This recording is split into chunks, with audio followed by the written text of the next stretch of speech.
Hello guys, welcome back to my YouTube channel No Fuss BD. আগন্তুক অসম চৰকাৰৰ DLED entrance এক্সামৰ বাবে social সায়েন্সৰ আৰু কেইটামান গুৰুত্বপূৰ্ণ প্ৰশ্ন আপোনালোকলৈ লৈ আহিছোঁ। আহক আমি প্ৰশ্নকেইটা আলোচনা কৰোঁ। আজি আমাৰ ভিডিঅ'ৰ 1 নম্বৰ স্থানত থকা প্ৰশ্নটো হ'ল অসমৰ পশ্চিম সীমাত অৱস্থিত বিদেশী ৰাষ্ট্ৰখনৰ নাম কি? প্ৰশ্নটো সুধিছে অসমৰ পশ্চিম সীমাত অৱস্থিত বিদেশী ৰাষ্ট্ৰখনৰ নাম কি?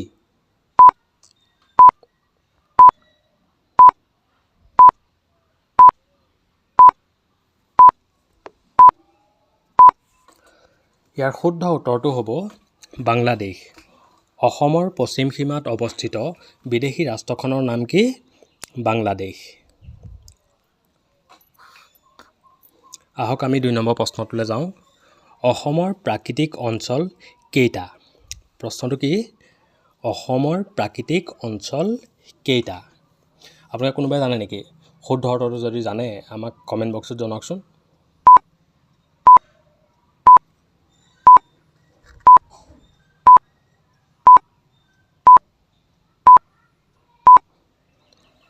ইয়াৰ শুদ্ধ উত্তৰটো হ'ব 3টা।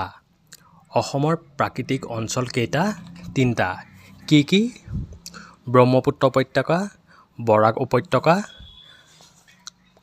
কাৰ্বি আংলং আৰু উত্তৰ কাছাৰ পাহাৰীয়া অঞ্চল। কি কি? অসমৰ প্ৰাকৃতিক বিভাগ কেইটা? 3টা। কি কি? ব্ৰহ্মপুত্ৰ উপত্যকা, বৰাক উপত্যকা, কাৰ্বি আংলং আৰু উত্তৰ কাছাৰ পাহাৰীয়া অঞ্চল। আপোনালোকে মনত থাকিবনে সকলোৰে? অসমৰ প্ৰাকৃতিক অঞ্চল কেইটা? 3টা। কি কি? ব্ৰহ্মপুত্ৰ উপত্যকা, বৰাক উপত্যকা, কাৰ্বি আংলং আৰু উত্তৰ কাছাৰ পাহাৰীয়া অঞ্চল। আহক আমি 3 নম্বৰ প্ৰশ্নটোলৈ যাওঁ। আমাৰ যি 3 নম্বৰ স্থানত থকা প্ৰশ্নটো হ'ল 2011 চনৰ মতে অসমৰ সাক্ষৰতাৰ হাৰ কিমান? প্ৰশ্নটো কি সুধিছে? 2011 চনৰ মতে অসমৰ সাক্ষৰতাৰ হাৰ কিমান?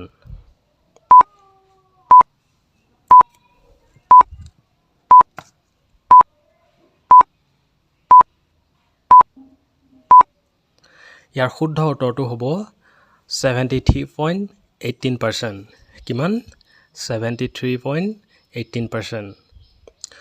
প্ৰশ্নটো আছিলে আমাক 2011 চনৰ মতে অসমৰ সাক্ষৰতাৰ হাৰ কিমান? ইয়াৰ উত্তৰটো কি হ'ব? 73.18%। কিমান? 73.18%।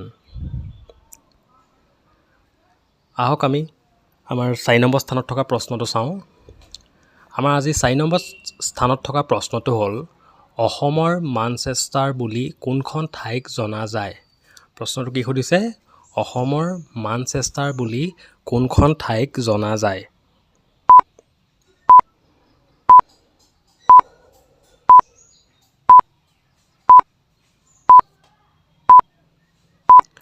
ইয়াৰ শুদ্ধ উত্তৰটো কি হ'ব? অসমৰ মানচেষ্টাৰ বুলি কোনখন ঠাইক জনা যায়? ইয়াৰ শুদ্ধ উত্তৰটো হ'ব শুৱালকুছি। শুৱালকুছিক অসমৰ মানচেষ্টাৰ বুলি জনা যায়। আপোনালোকে সকলোৱে মনত ৰাখিবনে?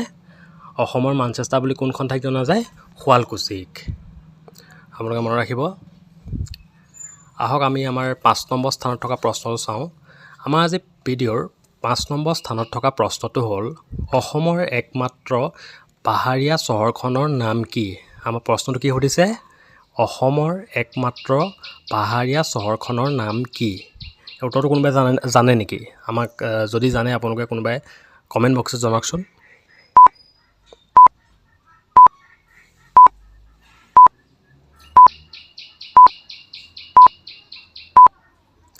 ইয়াৰ শুদ্ধ উত্তৰটো কি হ'ব? ইয়াৰ শুদ্ধ উত্তৰটো হ'ব হাফলং। অসমৰ একমাত্ৰ পাহাৰীয়া চহৰখনৰ নাম কি? হাফলং। সকলোৰে মনত থাকিবনে এইটো? আপোনালোকে হয়তো যদি আপোনালোকৰ আমাৰ প্ৰশ্নবিলাকক কিবা ইম্পৰ্টেণ্ট যেন লাগে বা মনত ৰখাত অসুবিধা হয় তেতিয়াহ'লে আপোনালোকে নোট ডাউন কৰি ল'ব। আহক আমি আমাৰ ভিডিঅ'ৰ 6 নম্বৰ স্থানত থকা প্ৰশ্নটো চাওঁ। আমাৰ আজি 6 নম্বৰ স্থানত থকা প্ৰশ্নটো হ'ল অসমৰ আটাইতকৈ পৰিষ্কাৰ চহৰখনৰ নাম কি? আমাৰ প্ৰশ্নটো কি সুধিছে? অসমৰ আটাইতকৈ পৰিষ্কাৰ চহৰখনৰ নাম কি?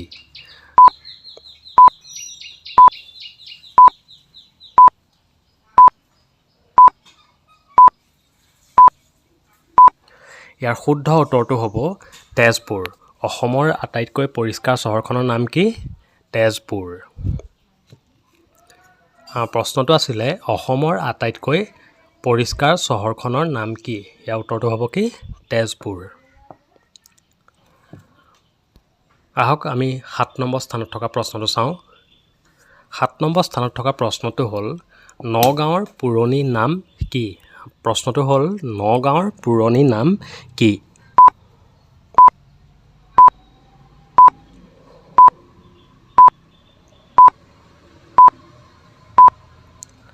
ইয়াৰ শুদ্ধ উত্তৰটো হ'ব খাগৰিজান। কি হ'ব? খাগৰিজান। নগাঁৱৰ পুৰণি নাম কি? খাগৰিজান। সকলোৰে মনত থাকিবনে এইটো? আপোনালোকে মনত ৰাখিব, নগাঁৱৰ পুৰণি নাম কি? খাগৰিজান। আহক আমি আজি আমাৰ ভিডিঅ'ৰ 8 নম্বৰ স্থানত থকা প্ৰশ্নটো চাওঁ। আমাৰ 8 নম্বৰ স্থানত থকা প্ৰশ্নটো হ'ল অসমৰ নতুন ৰাজ্যপাল হিচাপে কাক নিযুক্তি কৰা হৈছে? প্ৰশ্নটো কি সুধিছে? অসমৰ নতুন ৰাজ্যপাল হিচাপে কাক নিযুক্তি কৰা হৈছে?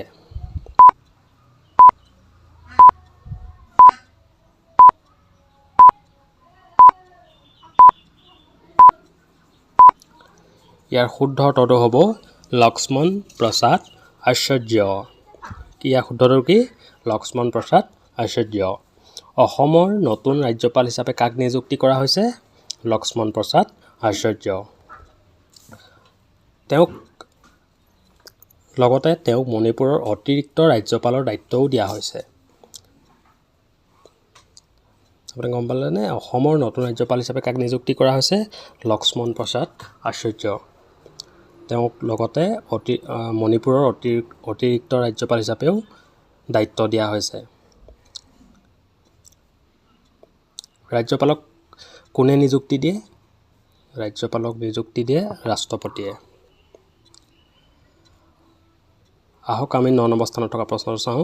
9 নম্বৰ স্থানত থকা প্ৰশ্নটো হ'ল অসমত কোনখন ৰাষ্ট্ৰীয় উদ্যান বনৰীয়া ঘোঁৰাৰ বাবে বিখ্যাত? প্ৰশ্নটো কি হৈছে? অসমত কোনখন ৰাষ্ট্ৰীয় উদ্যান বনৰীয়া ঘোঁৰাৰ বাবে বিখ্যাত?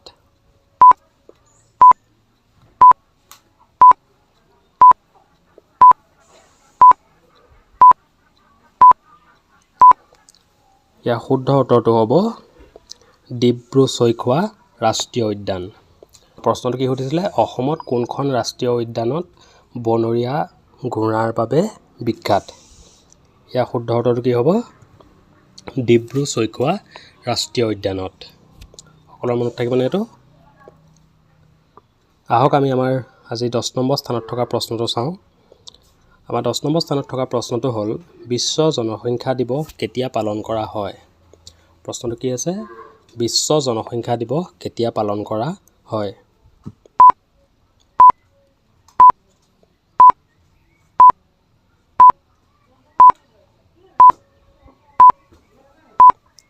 ইয়াৰ শুদ্ধ উত্তৰটো কি হ'ব? 11 জুলাই। 11 জুলাইত বিশ্ব জনসংখ্যা দিৱস পালন কৰা হয়। কেতিয়া পালন কৰা হয়? 11 জুলাই। বিশ্ব জনসংখ্যা দিৱস কেতিয়া পালন কৰা হয়? 11 জুলাই। আহক আমি আমাৰ আজি ভিডিঅ'ৰ অন্তিমটো প্ৰশ্ন চাওঁ। আমাৰ আজি অন্তিম স্থানত থকা প্ৰশ্নটো হ'ল কোনটো গ্ৰহৰ উপগ্ৰহ 14টা? প্ৰশ্নটো কি সুধিছে? কোনটো গ্ৰহৰ উপগ্ৰহ 14টা?